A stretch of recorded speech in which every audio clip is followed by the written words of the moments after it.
আসসালামু আলাইকুম।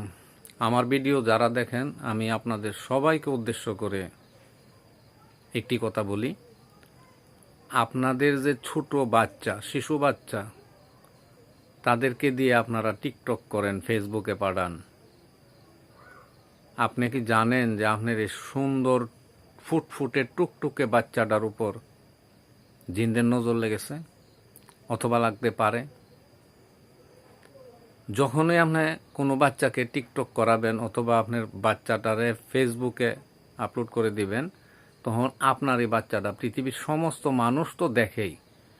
মানুষের চাইতে জিনের সংখ্যা পৃথিবীতে 7 থেকে 9 গুণ বেশি, তারাও কিন্তু দেখে।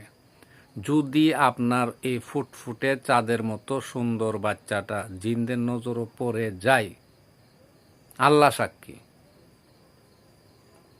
আমার কথা আপনারা বিশ্বাস করেন বা না করেন, আল্লাহ ভালো জানেন।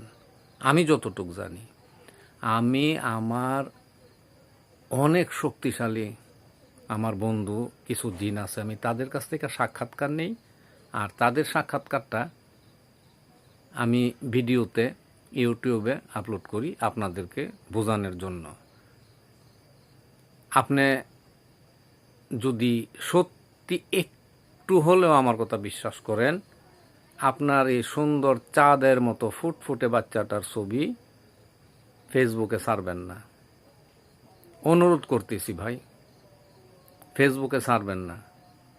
আর ছাড়লে আমার কোনো লস হবে না, আমার কোনো লাভও হবে না। তবে আমি জানি বিদায় আপনাদের সবাইকে উদ্দেশ্য করে কথাটা বলতেছি।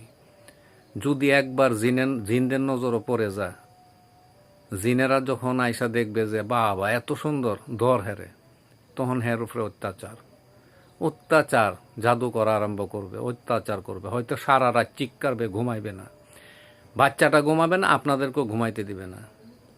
অথবা বাচ্চাটার একটা না একটা জ্বর, সর্দি, কাশি, নিউমোনিয়া, বিভিন্ন ধরনের রোগ সুখ দেখা দিবে। যদি বিশ্বাস না হয়, আমার কথাটা আপনারা আপনাদের মনের সাথে মিলাই নিয়েন। আর যদি বিন্দুমাত্র বিশ্বাস হয়, আমার একটাই অনুরোধ, আপনাদের বাচ্চাদেরকে ফেসবুকে ছাড়বেন না। জিনে আক্রান্ত হয়ে যাবে, জিনের জাদুতে পড়ে যাবে এবং নজর দোষ লেগে যাবে। আজকে ভালো থাকবেন, আগামীতে দেখা হবে। আসসালামু আলাইকুম।